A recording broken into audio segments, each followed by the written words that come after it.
এক পশুর সামনে আরেক পশু জবে না করে একটু দূরে রেখে জবে করা যায়, তাহলে সেটা তুলনামূলক ভালো। সবসময় সুযোগ থাকে না, বিশেষ করে অনেক পশু এক জায়গায় থাকলে বিশেষ করে আপনার বড় বড় আপনার স্লটার হাউসগুলোতে যখন পশু জবাই হয় তখন এটা এভাবে মেনটেন করা সবসময় সম্ভব হয় না, কিন্তু স্কোপ থাকলে কর্তৃপক্ষের সেই ব্যবস্থা করাটা উত্তম, এতে কোনো সন্দেহ নেই। কারণ একটা পশুর সামনে আরেক পশুকে যখন জবাই করা হয় ওই পশুটা খারাপ ফিল করে, অপ্রয়োজনে তাকে তো খারাপ ফিল করানোর দরকার নাই, যতটুকু প্রয়োজন তাকে জবাই করে খাওয়ার ব্যবস্থা আল্লাহ তাআলা রেখেছেন, তার শরীরে আপনার রিজিক আল্লাহ তাআলা রেখেছেন, আপনি খাবেন, কিন্তু প্রয়োজন ছাড়া তাকে অহেতুক কষ্ট দেওয়া সেটা শরীয়তে নিষিদ্ধ। নবী সাল্লাল্লাহু আলাইহি ওয়াসাল্লাম বলেছেন, ইন্নাল্লাহা কাতাবাল ইহসানা আলা কুল্লি শাই, আল্লাহ প্রতিটা বস্তুর প্রতি ইহসান করতে আমাদেরকে ফরজ করে দিয়েছেন, নির্দেশ দিয়েছেন। সো আমরা যখন প্রাণীকুল পশু পাখি সেগুলো হালাল পশু পাখি জবে করে খাবো, সেক্ষেত্রেও তাদের প্রতি ইহসান করার নির্দেশ নবী সাল্লাল্লাহু আলাইহি ওয়াসাল্লাম দিয়েছেন এবং বলেছেন, তোমরা যখন জবে করবে ফাহসিনু যিবহাতা, তখন যেই পশুটাকে জবাই করছো তার প্রতি অনুগ্রহ করো। কিভাবে অনুগ্রহ করো? অহেতুক কষ্ট দিও না, যে কষ্ট না দিলে চলে সেটা কেন দিতে যাবে। এই জন্য তিনি বলেছেন, তোমরা জবে করার আগে চাকু বা ছুরি ভালো করে ধার দিয়ে নিবে, কারণ ভোঁতা ছুরি নিয়ে তুমি যদি জবে করতে যাও তাহলে তাকে বেশি কষ্ট দিতে হবে। বেশি কষ্ট দিয়ে কেন তুমি তাকে জবে করবে, যেটা কম কষ্ট দিয়ে করা সম্ভব। এই জন্য এই জিনিসটা একটা গুরুত্বপূর্ণ দিক। আরেকটা হলো যে পশু জবের পর যে তার চামড়া ছেলা শুরু করা প্রাণ বের হওয়ার আগে, খুবই গর্হিত কথা। যে হাদিস একটু আগে আমরা বললাম সেই হাদিসের আলোকে বোঝা গেল কোনো প্রাণীকে প্রয়োজন ছাড়া কষ্ট দেওয়া এটা গুনাহের কথা। অতএব কোরবানি করেছেন, পশু জবাই করেছেন, পশু এখনো প্রাণ বের হয় নাই, আমাদের কসাই ভাইয়েরা যারা কসাইয়ের কাজ করেন 12 মাস আপনারা গরু ছাগল এগুলো জবাই করে থাকেন, আপনাদের আল্লাহর ভয় করা উচিত। আমাদের সবাইকে আল্লাহর সামনে দাঁড়াতে হবে, দুনিয়ার প্রত্যেকটা কাজের জন্য আল্লাহর কাছ থেকে পুরস্কার বা তিরস্কার মুখোমুখি আমাদের হতে হবে। সো আমরা যদি কোনো পশুকে অহেতুক কষ্ট দিই, প্রয়োজন ছাড়া কষ্ট দিই, আননেসেসারি কষ্ট দিই, তার জন্য কিন্তু আমাদের মধ্যে জবাবদিহি করতে হবে। একটা পশুকে জবাই করেছেন, তার শরীর থেকে রক্তগুলো বের হবে এবং স্বাভাবিকভাবে তার প্রাণ বের হয়ে যাবে, সেজন্য আপনি অপেক্ষা করতে হবে। এখনো প্রাণ আছে ওই অবস্থায় আপনি চামড়া ছেলা শুরু করলেন, পায়ের রগ কাটলেন, এই বিষয়গুলো হলো প্রয়োজন ছাড়া তাকে কষ্ট দেওয়া। এদিকে প্রাণ আছে শরীরে, এর মধ্যে চামড়া ছেলা শুরু করে দিলেন, এটা অমানবিক এবং অপ্রয়োজনীয়, সেজন্য এই কাজটা করা না যায়। কোরবানিতে যদি আপনার পশু জবাই করার পর আপনি যে কসাই নির্ধারণ করেছেন, নিয়োগ দিয়েছেন, সে কসাই এটা শুরু করে, আপনার দায়িত্ব হলো কসাইকে থামানো, যে না, পশুর প্রাণ পরিপূর্ণ বের হওয়া পর্যন্ত তুমি তার শরীরে কোনো চাকু ছুরির পোজ দিতে পারবে না। অনেকে বলে যে একটু খোঁচাইলে রগ কেটে দিলে প্রাণটা আগে বের হবে, না, এটা করতে গিয়ে তুমি আরো তাকে কষ্টের মুখে ফেলবে, এটার কোনো প্রয়োজন নেই। এই জন্য এই বিষয়গুলো আমাদেরকে দেখতে হবে। এগুলো যদি আমরা না করি তাহলে আমাদের কোরবানির গুণগত মান কমে যাবে, সওয়াব কমে যাবে, বরং কোনো কোনো ক্ষেত্রে গুনাহ হতে পারে আমি যদি পশুর অহেতুক কষ্ট দেওয়ার কারণ হয়ে পড়ি।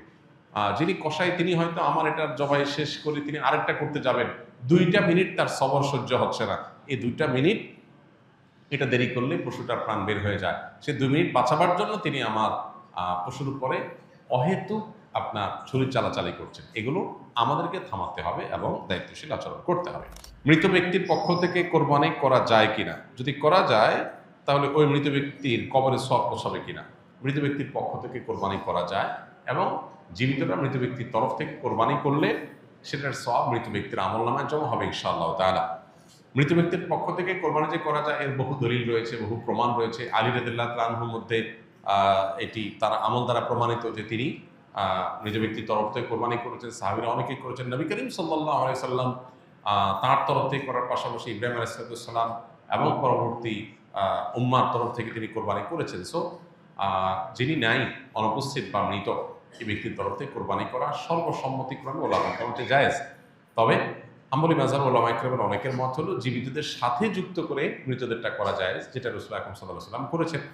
আর অন্যান্য ওলামা ইকরাম, হানাফি মাযহাব ওলামা ইকরাম সহ অন্যদের মত হলো যে এরকম কোনো শর্ত নাই, বরং আপনি জীবিত ব্যক্তির তরফ থেকে একটা নাম, একটা তরফ থেকে একটা শরীক, আবার মৃতের তরফ থেকে একটা শরীক অথবা একটা পশু আলাদা করে কোরবানি করতে পারেন, কোনো অসুবিধা নেই।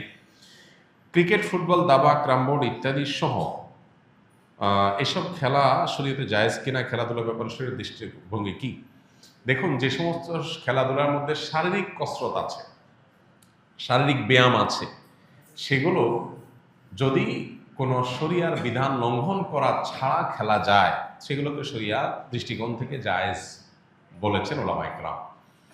ধরুন আপনি ক্রিকেট খেলছেন বা ফুটবল খেলছেন, এখানে যদি এক পক্ষ আরেক পক্ষকে কোনো হার জিতের ভিত্তিতে টাকা পয়সা না দেয়, জুয়া না থাকে, এবং এখানে যদি সতর ঢাকার মতো ব্যাপার না থাকে, এই খেলাধুলার প্রতি অতি মনোযোগিতা এটা নামাজ থেকে গাফিল করে দিবে এরকম বিষয় যদি না থাকে, তাহলে সেক্ষেত্রে শারীরিক কসরতের উদ্দেশ্যে বা সামান্য বিনোদনের উদ্দেশ্যে শারীরিক কসরত আসে সেরকম খেলাধুলা করা জায়েজ আছে।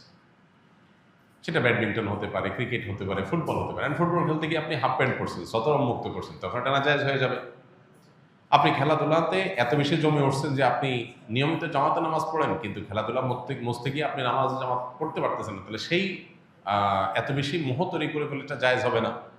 নামই যার খেলা, নামই হলো খেলাধুলা, খেলাধুলা। এই খেলাধুলা যার নাম, সেটা এখন আর খেলাধুলা নাই, সেটা সিরিয়াস ইস্যু হয়ে গেছে। এটা এখন অনেকের জীবন জীবিকার ব্যাপার, এটা অনেক আয় ইনকামের ব্যাপার, এটা মানুষকে ভুলায় রাখার একটা মন্ত্র, একটা মাধ্যম।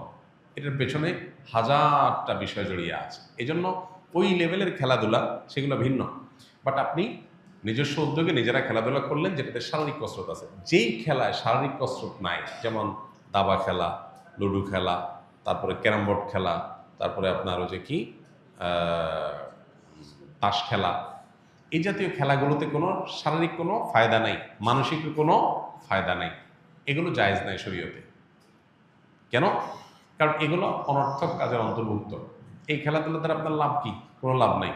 আপনি বলবেন মানসিক রিফ্রেশমেন্ট, বস্তুত হয় উল্টাটা। এগুলো খুব বেশি খেললে মানুষ আরো মানসিকভাবে বিষাদগ্রস্ত হয়, যে আসলে কি হয়েছে, কিছু তো হয়নি। আপনি দৌড়াদৌড়ি করেছেন, পরিশ্রম করেছেন, ঘাম ঝরছে, ব্যায়াম হয়েছে, এটা স্বাস্থ্যের জন্য ভালো হয়েছে। তো এগুলোতে ভালো কোনো দিক নাই। আস-সুন্নাহ ফাউন্ডেশন, উম্মার স্বার্থে সুন্নাহর সাথে।